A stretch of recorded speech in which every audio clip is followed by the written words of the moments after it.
Marcos capítulo 4, vamos ler do versículo 20 até o versículo 23, amém?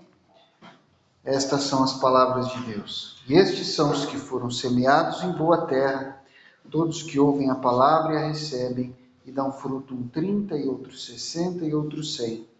E disse-lhes: vem porventura a candeia para se meter debaixo do alqueire, ou debaixo da cama? Não vem antes para se colocar no velador? Porque nada há encoberto que não haja de ser manifesto, e nada se faz para ficar oculto, mas para ser descoberto. Se alguém tem ouvidos para ouvir, ouça. Amém. Obrigado, Senhor, pela tua palavra. Abra o nosso coração, Pai, para recebê-la, que nós possamos ser transformados por ela, em nome de Jesus. Amém. Irmãos, Jesus ele terminou a explicação da parábola do semeador falando da boa terra. É a terra que recebe a palavra, produz fruto, foi o que a gente falou bastante, na última semana. E agora Jesus fala sobre essa candeia acesa, também uma parábola, certo? E ele fala sobre uma candeia acesa, e candeia, irmãos, é um tipo de lâmpada, certo? É basicamente isso, uma candeia é um tipo de lâmpada, então você acende, tem pavio, tem óleo, você acende o fogo, e um alqueire é um tipo de cesta, é um cesto, e o que Jesus está falando agora, ninguém acende uma candeia para colocar debaixo de um cesto, mas você coloca no velador. E na casa, nas casas antigas, na casa da Palestina, de Israel, da época de Jesus, você entrava na sala da casa e tinha um pedaço na parede que era como fosse um buraco, como fosse uma depressão dentro da parede, e ali tinha um lugar, um apoio, onde a família pegava a candeia e colocava naquele lugar que ficava na parede. Então imagina como se aqui tivesse um furo aqui nessa parede, e aqui o pessoal colocava a candeia. Então isso aqui era o velador, era o lugar onde você colocava a luz para iluminar a sala inteira. E Jesus dá essa situação meio absurda, olha, ninguém pega uma candeia, acende ela, coloca aqui no chão e põe um cesto em cima. Não faz sentido. Tem um lugar apropriado para colocar a candeia na parede, ou velador. Então a pessoa acende a candeia, coloca fogo na candeia, coloca aqui no velador, ilumina a casa inteira. O alqueire fica ali, não tem problema nenhum com o alqueire. Ele é ótimo para pôr grão, ele é ótimo para colocar roupa suja. Na época não tinha isso, mas é ótimo para pôr um cesto, para você colocar coisas ali. O que não é bom o cesto? O cesto não é bom para você colocar a candeia lá dentro, porque ele vai inutilizar aquela candeia. A candeia foi feita para iluminar a casa. E aí você acende e põe dentro do cesto, aquilo ali não faz o menor sentido.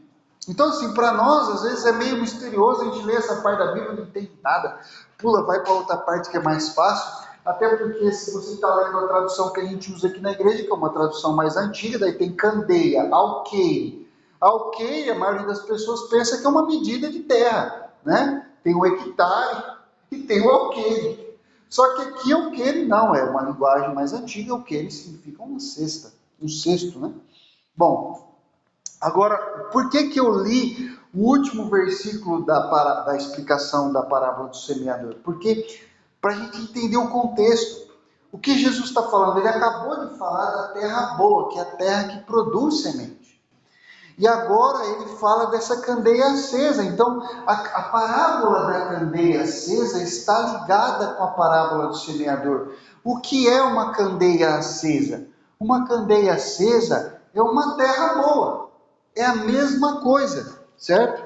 Então, a candeia acesa é a terra boa. Da mesma maneira como a terra boa é uma pessoa, certo? E a semente é a palavra que a pessoa recebeu e que produz fruto na vida dela, a candeia é uma pessoa, e a luz que acende, o fogo que acende a candeia é a palavra que acende no coração daquela pessoa e ilumina a vida dela e faz com que ela se torne uma luz para outras pessoas, certo? Então, a semente é o fogo, a terra é a candeia.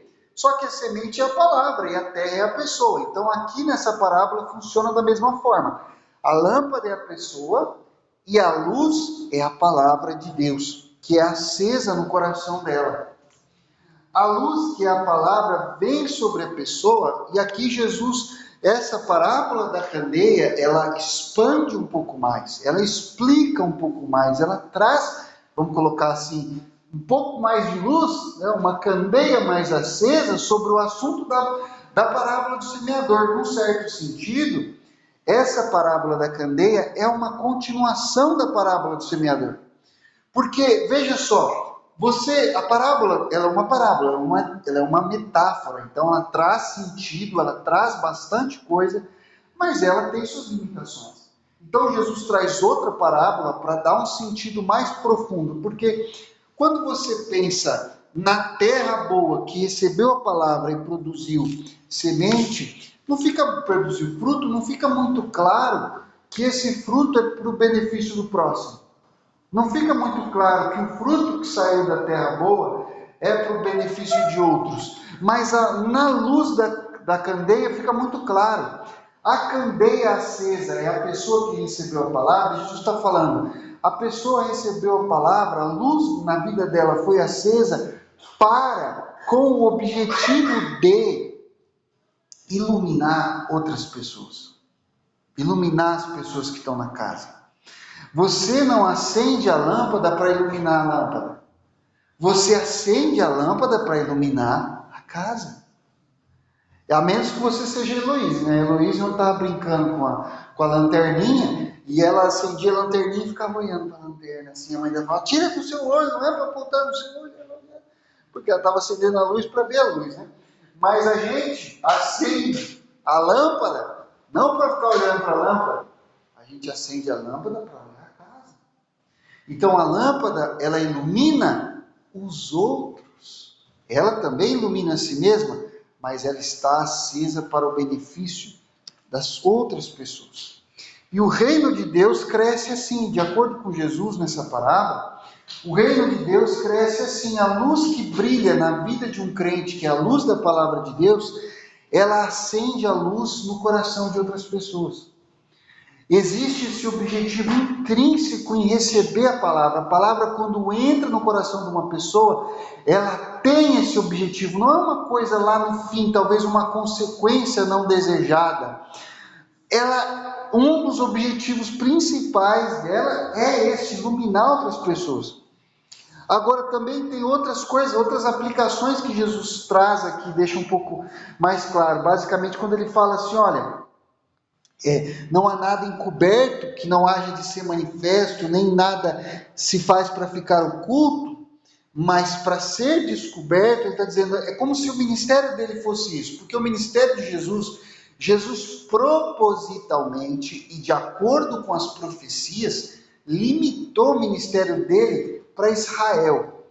Havia um impacto em todas as nações que estavam ali ao redor, pessoas de fora vinham para ouvir, mas ele tentava não sair do território de Israel. Tanto que você vê, quando ele viajou para fora de Israel numa determinada situação, ele viajou sem anunciar quem ele era, sem sair pregando em lugar nenhum. Ele meio que fez só um passeio, deu uma andada lá para os lados da Síria e tal, do Líbano, onde seria o território hoje do Líbano.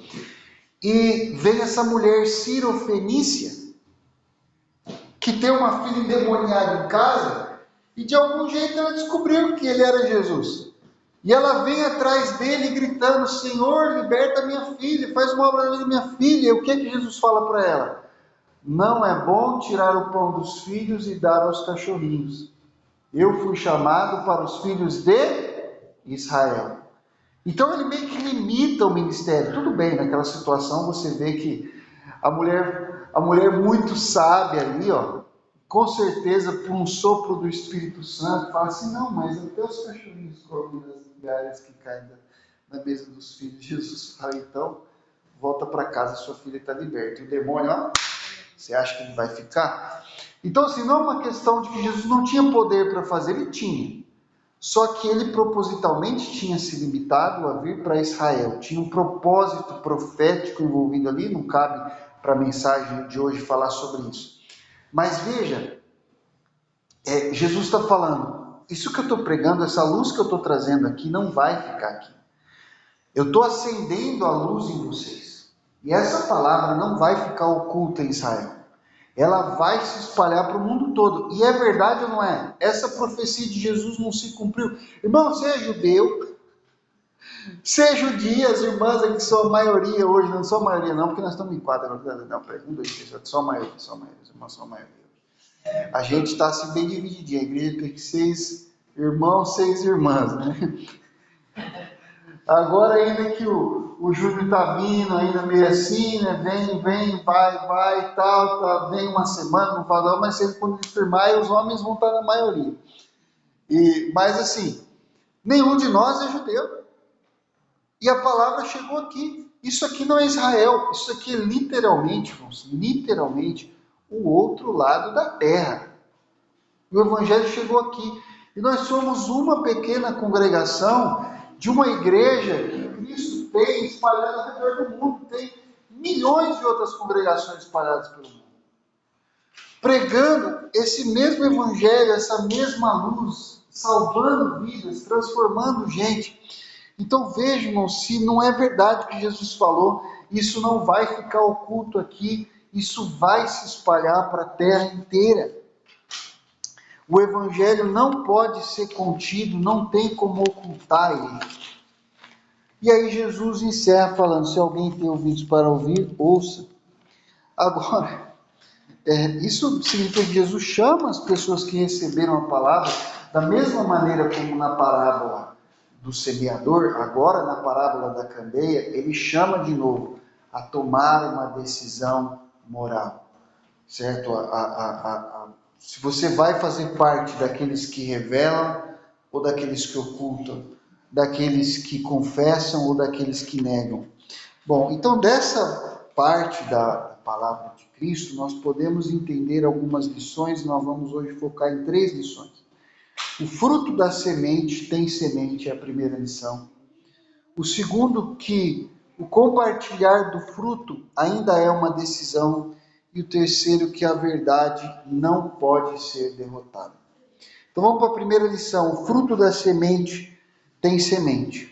Vocês lembram que quando Jesus contou a parábola do semeador, a terra boa, ela produziu muito fruto, a 30, 60 e a 100 por 1? Tá, agora sim, não sei se você já ouviu falar, tem esse pessoal agora no YouTube, os biólogos aí, os biólogos youtubers, que eles falam bastante coisa interessante. Uma vez eu estava ouvindo um deles falando assim, você pensa, eu vou na floresta, eu vou achar banana, vou comer. A banana da floresta você quase não consegue comer, só tem semente dentro da fruta. E a nossa banana você acha que não acha semente.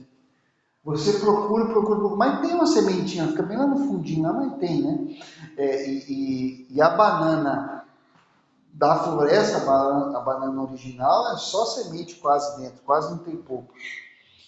E você vai abrir qualquer fruta, pode ser uma pera, pode ser uma maçã, se for mamão, mais ainda, e se for abacate, é uma sementona.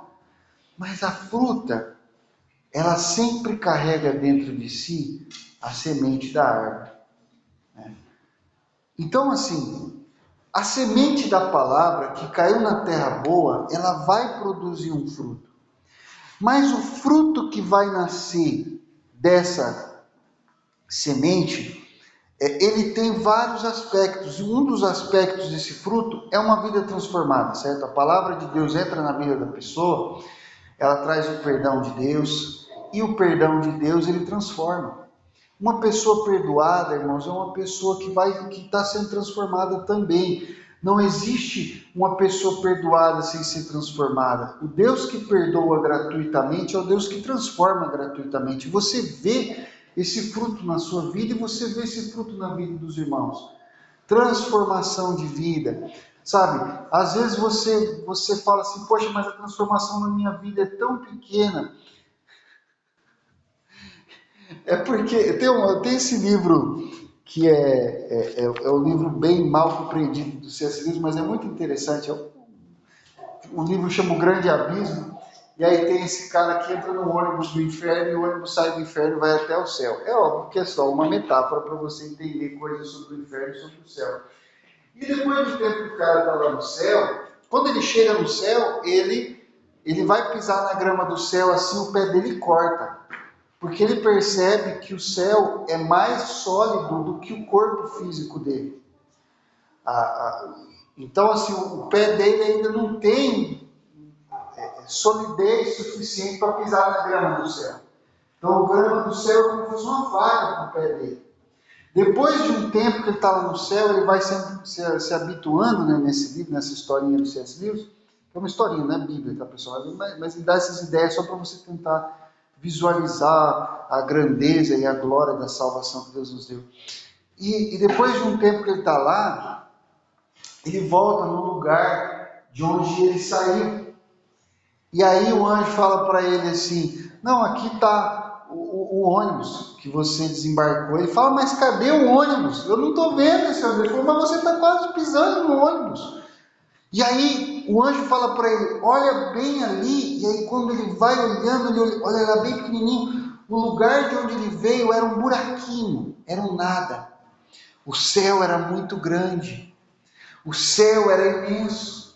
E depois de um tempo que ele estava lá, ele foi crescendo, ele foi expandindo junto com o ambiente para se adaptar àquele ambiente. O ambiente foi transformando a vida dele, só que ele não percebeu o quanto ele tinha mudado. E quando o anjo leva ele de volta para o lugar de onde ele veio, ele não conseguia mais enxergar, porque o lugar de onde ele veio era microscópico. E a transformação de Deus na nossa vida muitas vezes é parecida com isso, irmãos. Isso é uma ilustração muito interessante. Você só percebe o quanto Deus já trabalhou na sua vida quando você às vezes é levado de volta para o lugar de onde você veio. E Jesus mostra para você, foi daqui que você veio. Mas não estou nem conseguindo ver. Pois é, porque você era microscópico, você era um nada, você era uma treva, você era uma tribulação, é isso que você era. E aí você fala, mas eu ainda me sinto um nada. Que bom, porque é para ser humilde. Mas a transformação que eu fiz na sua vida foi imensa. Então, parte desse fruto que Jesus opera na nossa vida é uma transformação, certo? Então, você vai lá em Gálatas 5:22, o que é o fruto do Espírito? O que é o fruto? O que é esse fruto que o Espírito opera em você? A palavra de Deus, o Espírito Santo, através da palavra de Deus, opera em você e te transforma. Amor, benignidade, bondade, mansidão, domínio próprio, alegria, fé. Tudo isso é fruto do Espírito, certo? Muito bem. Mas tem um fruto, tem uma questão do fruto. O fruto contém uma semente. O fruto não é só polpa, o fruto não é só casca, o fruto é semente. Semente, a maioria das sementes, pelo menos, de frutos, pelo menos, a gente não come. Né? A gente não come. Eu não vi alguém comendo fruto de semente de mamão. Você come a polpa do mamão. A semente você joga fora. Eu nunca vi ninguém comendo a semente do abacate. Você joga aquele caroção fora e fica com a polpa. Então, a semente... Agora, se você fosse inteligente, né? Ou melhor dizendo, se você tivesse mais terra no seu quintal, ao invés de jogar fora, o que você ia fazer? Plantar. Então, isso significa que o fruto do Espírito na nossa vida não é só uma transformação pessoal para nós mesmos, para nossa própria felicidade. O fruto do Espírito tem sementes que são feitas para ser plantadas na vida de outras pessoas. Mas a gente faz o quê? Muitas vezes a gente faz com a semente o mesmo que a gente faz com a semente da fruta que a gente come. Joga lá fora. Mas não é para você jogar fora. Toda essa transformação, toda essa obra que Deus está fazendo na sua vida, está recheada de sementes de sabedoria, de amor, de graça, de palavra de Deus para você espalhar na vida de outras pessoas. E é isso que Jesus está trazendo com a parábola da candeia. A pregação da palavra está contida no fruto do Espírito na sua vida. A pessoa salva e cheia do Espírito Santo prega. E ela prega, irmãos, não só porque ela fala assim, agora eu vou pregar. O evangelho está no seu vocabulário. O evangelho está no vocabulário da pessoa transformada por Deus. Ela fala de Deus até quando ela não está pensando em falar de Deus. Ela prega o evangelho até quando ela está falando de amendoim. Quando ela está falando de qualquer coisa, ela vai falar de Deus. Porque está no vocabulário dela. À medida que o evangelho vai entrando na sua vida, vai transformando você, você fala de Jesus. O evangelho está no seu vocabulário. Por quê? Porque uma pessoa transformada, irmãos, pelo Espírito Santo, ela é uma lâmpada que foi acesa. Ela era uma lâmpada apagada, ela era uma lâmpada vazia, não tinha azeite, não tinha pavio, era só secura. Ali dentro, se bobear, tinha virado até, sabe, tinha até o gênio da lâmpada, mas não tinha o óleo, entendeu? Então, assim, agora que ela foi transformada, os demônios foram expulsos, os vícios foram expulsos, as mentiras foram expulsas. Deus está transformando, e dentro dela tem o óleo, e o Espírito Santo acendeu esse óleo. E agora ela é uma lâmpada acesa. E o fogo que está dentro dela, exatamente como o fogo da candeia, quer brilhar em todas as direções. Ele quer brilhar em toda direção. Então existe uma coisa, um incômodo no coração do crente. Quando ele não consegue falar de Jesus, ou quando ele acha que não conseguiu, ele fica incomodado, ele fica procurando uma brecha na conversa para enfiar Jesus na conversa. Por quê? Porque a luz quer brilhar em todas as direções, ela foi acesa por Deus dentro da vida dele. Irmãos, então nesse sentido, vidas salvas, vidas trazidas para Jesus, através da vida de uma pessoa transformada por Deus, também são fruto. Existe um fruto que é uma transformação pessoal, mas também existe o fruto que é a vida de outras pessoas que estão sendo transformadas através da sua vida. Então Jesus, ele nos deu uma semente na palavra, que quando ela produz fruto, o fruto dessa semente tem semente. E isso transforma a vida de outras pessoas, e é a vida normal do cristão pregar o evangelho, e é a vida normal do cristão que outras pessoas sejam salvas através de você. É o normal do cristão que outras pessoas sejam atraídas a Cristo através de você. Não porque você é um grande pregador, não porque você, mas porque a luz de Cristo brilha em você, o vocabulário do evangelho está na sua boca, e você nem até sem perceber prega. Mas, na melhor das hipóteses, percebe. E é intencional também. Por isso que nós vamos para a segunda lição. Embora essa semente que produz o fruto do Espírito na sua vida, esse fruto já está recheado de semente, ainda existe uma decisão que tem que ser tomada, em que você quer compartilhar esse fruto, você quer colocar esse fruto para frente. Porque Jesus termina a parábola falando, quem tem ouvidos, ouça. E a pergunta é a mesma que eu fiz para vocês semana passada. Quem tem ouvidos? Todo mundo tem ouvidos. Mas os ouvidos são para ouvir? O ouvido de todo mundo é para ouvir? Todo mundo. O ouvido de todo mundo é para ouvir. Por que Jesus fala que quem tem ouvidos para ouvir, ouça? Bom, porque, olha, ainda é uma decisão. Você tem ouvidos, seus ouvidos são para ouvir, então decida ouvir. Decida abrir os seus ouvidos para ouvir. Decida entender, decida aceitar aquilo que o Senhor está falando e colocar em prática na sua vida. Quem tem ouvidos, ouça, ou seja, compartilhar do fruto é uma decisão. Porque seria completamente irracional, seria completamente loucura, mas eu tenho certeza que você já viu alguém colocar a lâmpada dentro do cesto e dentro do alqueire, né? Certo? A lâmpada dentro do cesto não deixa de brilhar, não é verdade? A lâmpada acesa dentro do cesto, ela não apaga. É possível até que ela bote fogo no cesto, o cesto pegue fogo, né? Mas Mas ela apagar porque ela está no cesto é diferente de se colocar, por exemplo, dentro de um copo, né, que veda o ar, o oxigênio, e aí a lâmpada pode vir a apagar. Mas se você colocar ela dentro de um cesto, o cesto é todo furadinho, ela vai ficar acesa lá dentro, ela só não vai prestar para nada, mas ela está acesa. Né? E tem pessoas que estão assim, irmãos. O Espírito Santo está operando na vida dela, está vendo um fruto na vida dela, mas ela está ali tentando esconder de todo jeito, aquela luz ali e tal, ninguém descobre que eu sou crente, eu tal do crente 007. Você está entendendo? É o crente 007. Ninguém sabe que ele é crente. Ele fora da igreja, ele é escondido total. Eu uma vez, na primeira semana de faculdade, eu saí assim, tinha um bar bem na frente da porta da faculdade.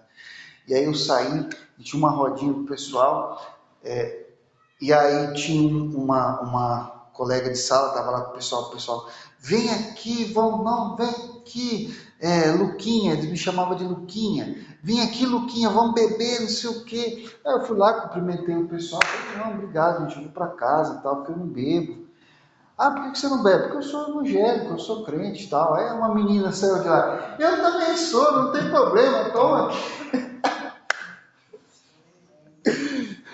Ali, ela não era tão 017, né? Que ela acabou se rebelando ali no meio da situação toda. Mas veja, irmãos, tem crente que é assim, ele não deixa a luz brilhar. Ele não deixa aquela palavra que está no coração dele tocar nas pessoas que estão ao redor dele. E isso não é muito racional, mas é real. Quem recebeu a luz do Evangelho, irmãos, precisa decidir. Primeiro, viver a nova vida que Cristo te deu. Deixar isso te transformar. Deixar isso transformar você numa pessoa mais benigna, mais pacífica, mais pacificadora, mais amorosa, mais autossacrificial, mais intencional em ser uma bênção para o próximo. Sabe, é de se esperar que uma pessoa que se converteu e que está vivendo o processo de santificação, ao longo do tempo, se torne um pai melhor, um irmão melhor, um amigo melhor, um colega de trabalho melhor, um esposo melhor, e que isso vá afetar todas as áreas da sua vida. É de esperar que isso, mas existe uma intencionalidade. Você tem que todos os dias falar assim, não, o Espírito Santo está querendo transformar essa área da minha vida e eu vou abrir o meu coração aqui, Senhor, e deixar o Senhor me mudar, deixar o Senhor me libertar, deixar o Senhor me transformar. E ele está transformando, ele está fazendo. Mas também é importante que quem recebeu a luz do Evangelho decida não só viver essa transformação do Espírito Santo pessoal, mas que o Evangelho transpareça na vida dele e alcance as pessoas que estão ao seu redor.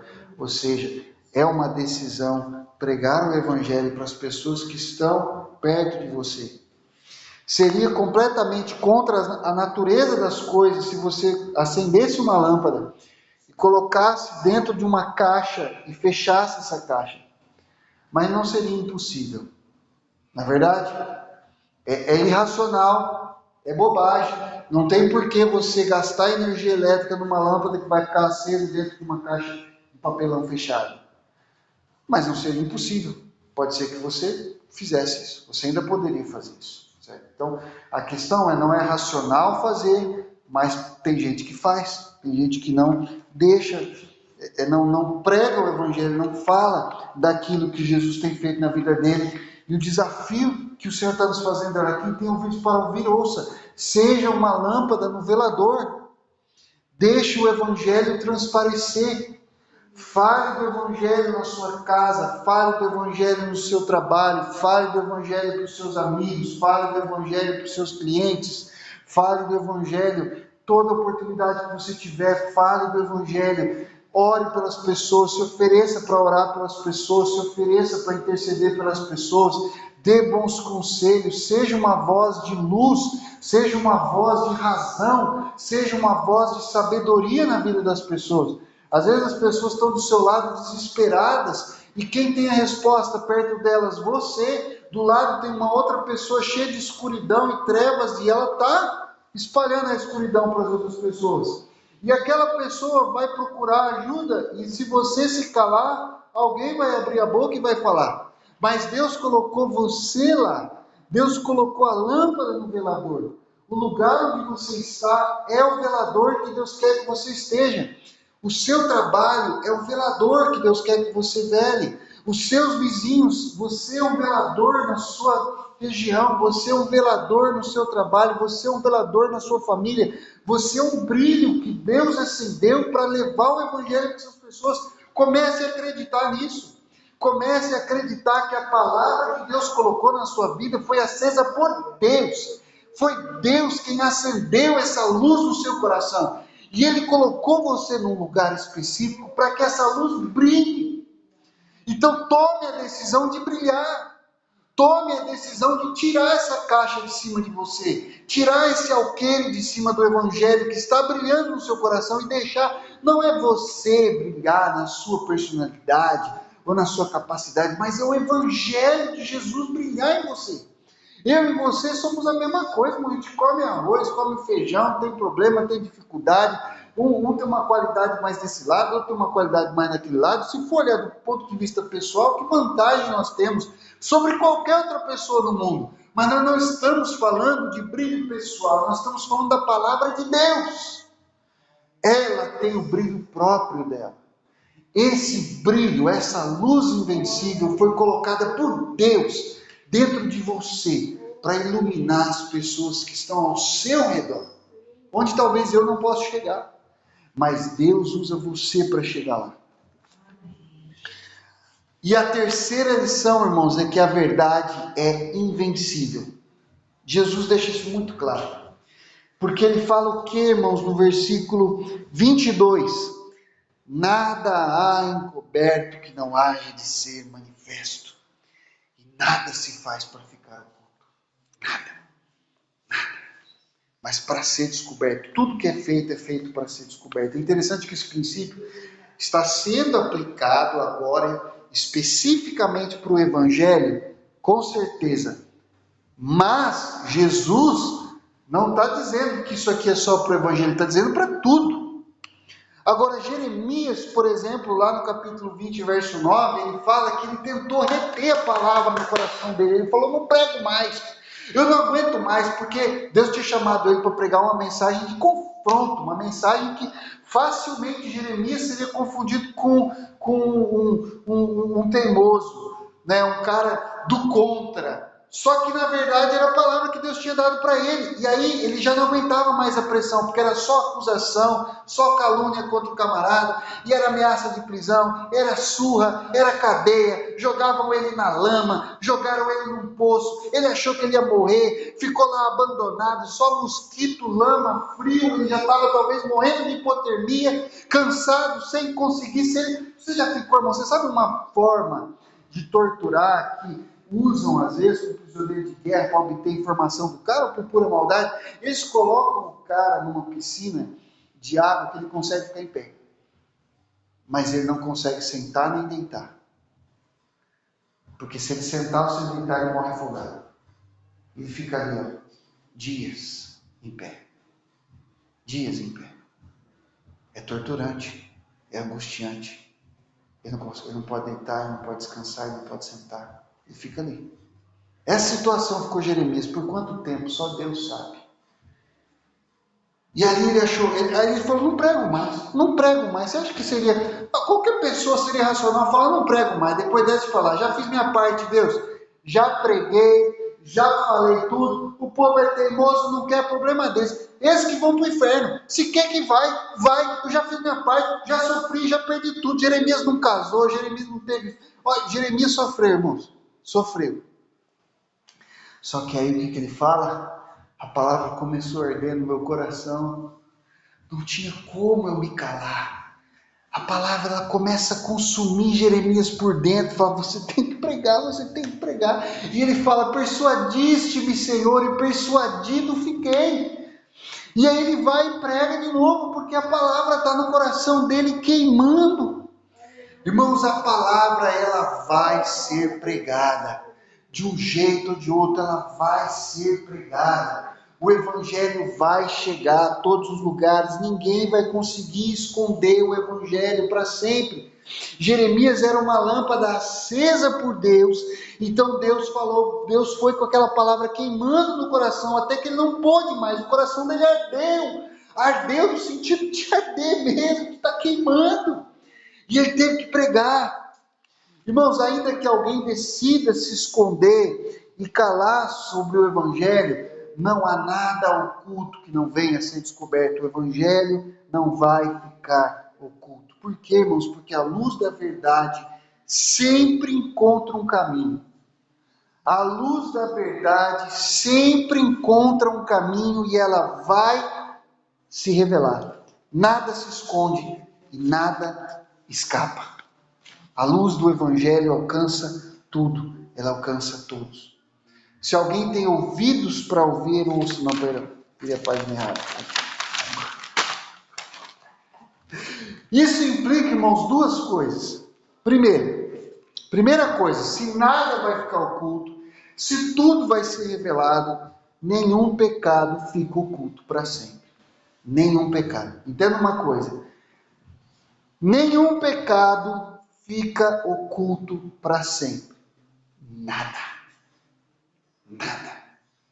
Ah, mas isso aqui é vergonhoso. Não vai ficar oculto para sempre. Todo crime vai ser desvendado. A gente vive num país em que 95% ou mais, eu já nem lembro agora, acho que é 95% ou 98% dos homicídios. Não estou falando, por isso, irmãos, que está essa bagunça. Se 98% dos homicídios não são resolvidos, você imagina os golpes de cartão de crédito, entendeu? É muito crime que não é resolvido no Brasil. E aí a pessoa pensa assim, mas ninguém nunca vai ficar sabendo. Todos os crimes vão ser desvendados. Toda mentira vai ser descoberta. Toda mentira vai ser, nada vai ficar oculto. Tudo que foi feito no escuro, escondido, meu pai nunca vai ficar sabendo, minha mãe nunca vai ficar sabendo, meu marido nunca vai ficar sabendo, minha esposa nunca vai ficar sabendo, vai ficar sabendo. Seu pai vai ficar sabendo, sua mãe vai ficar sabendo, seu avô vai ficar sabendo, sua avó vai ficar sabendo, sua tia vai ficar sabendo, todo mundo vai ficar sabendo. Nada vai ficar oculto para sempre, tudo vai ser revelado. É por isso, irmãos, que todo verdadeiro cristão confessa os seus pecados. Esconder pecados, fingir que está tudo bem, é se sabotar.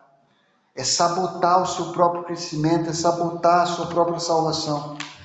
O pecado escondido, ele come a alma por dentro como se fosse um tumor que cresce oculto nas trevas. Porque é isso que um tumor faz. Certo? O tumor ele vai crescendo até alguém perceber. Aí quando alguém percebe, corta, faz tratamento.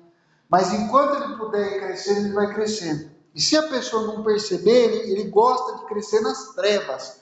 O tumor ele cresce nas trevas, ele cresce escondido, ele cresce oculto. E o pecado ele é assim, ele é oculto, ele vai comendo a pessoa, consumindo, aumentando dentro dela. O que o Salmo, abre lá no Salmo 32, irmãos, para você dar uma olhada nessa passagem que é extremamente importante sobre esse assunto. Salmo 32, nós vamos ler o versículo 3 e o versículo 4. Olha o que diz a palavra de Deus. Quando eu guardei silêncio, ou seja, quando eu escondi, não falei nada, fiquei escondidinho ali com o meu pecado escondidinho, envelheceram os meus ossos pelo meu bramido em todo dia, porque de dia e de noite a tua mão pesava sobre mim, e o meu humor se tornou em sequidão de estio. Sabe o que é isso? É que a pessoa não confessou, o pecado está lá oculto, consumindo, comendo os ossos dela por dentro. Mas olha o que ele fala no versículo 5. Confessei-te o meu pecado, e a minha maldade não encobri. Dizia eu, confessarei ao Senhor as minhas transgressões.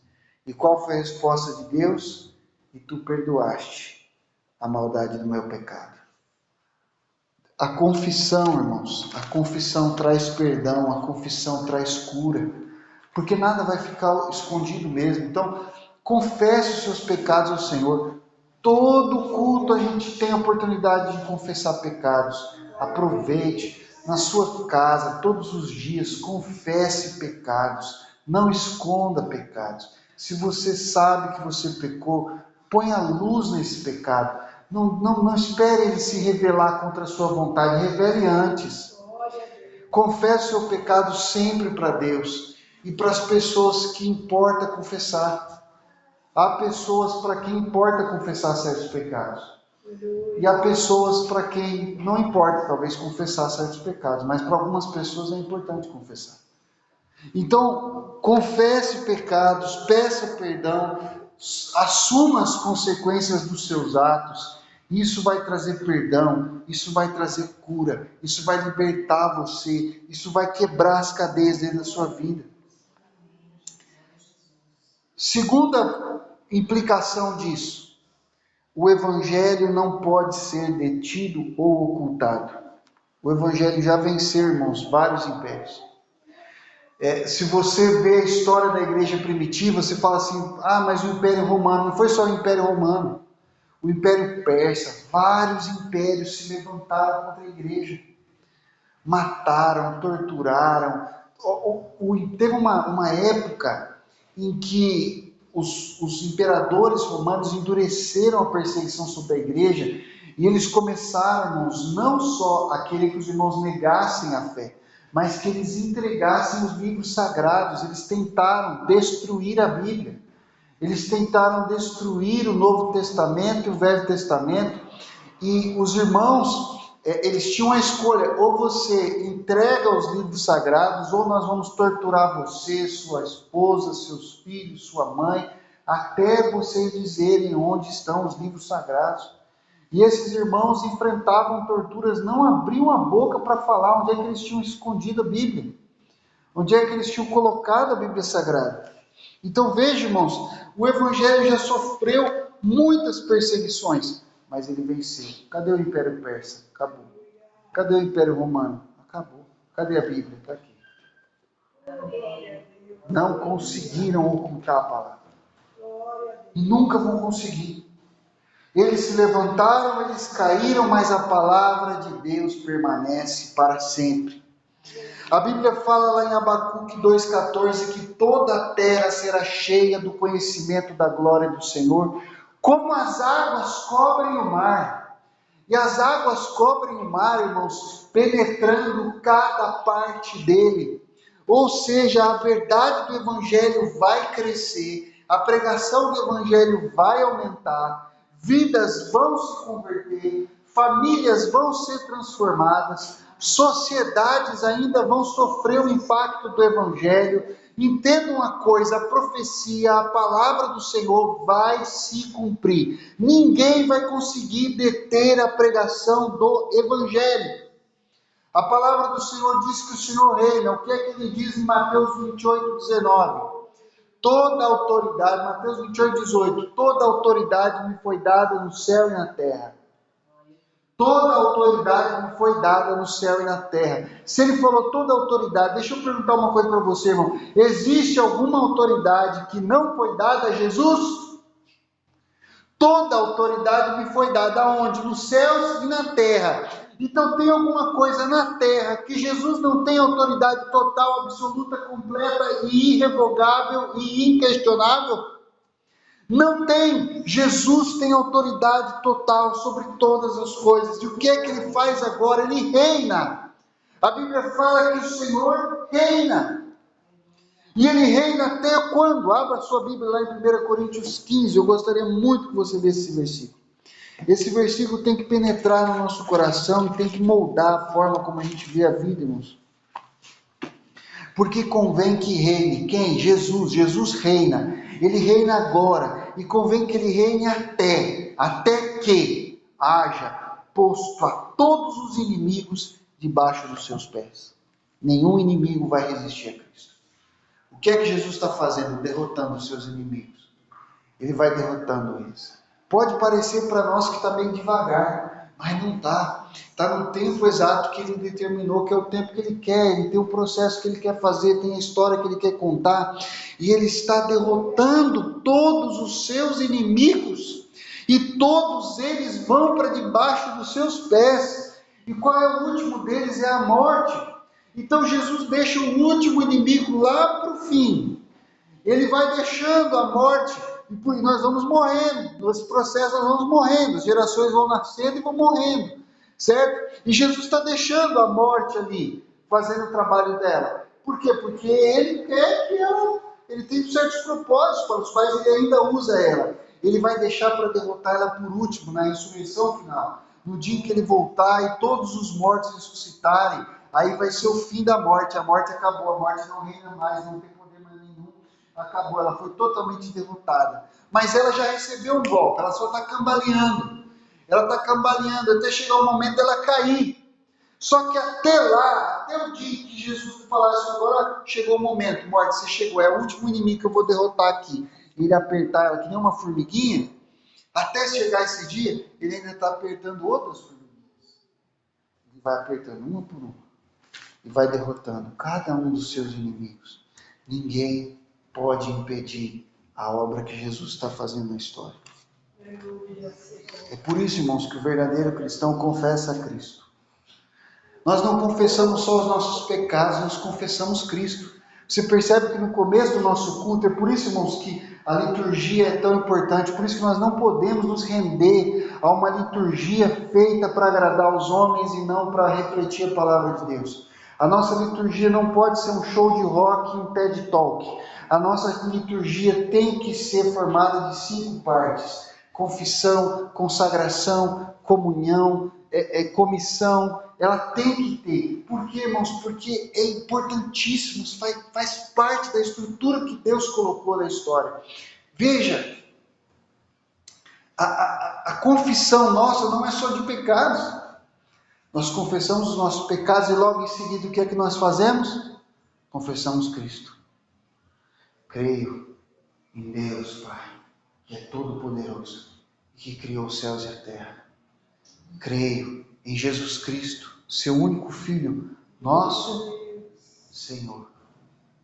O senhorio absoluto de Cristo precisa ser confessado na igreja.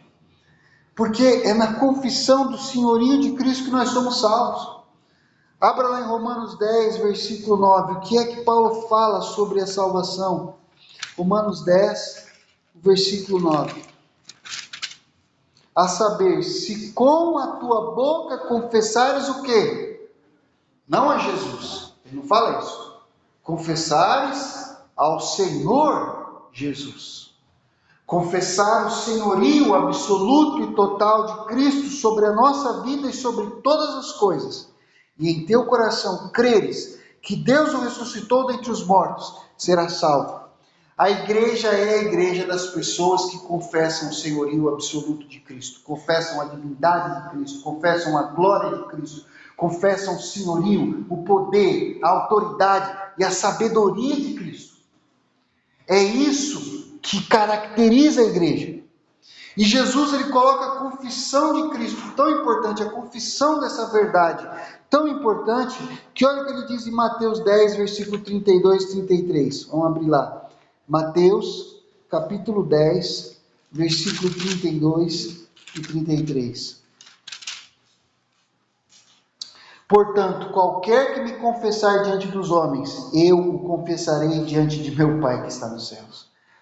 Irmãos, a igreja é a igreja das pessoas que confessam, que admitem a verdade, que aceitam a verdade, que olham para a verdade e falam: a verdade é essa. É isso que aconteceu, é isso que Jesus é. Aqueles que confessam o Senhor diante dos homens, eu confessarei diante de meu Pai que está nos céus.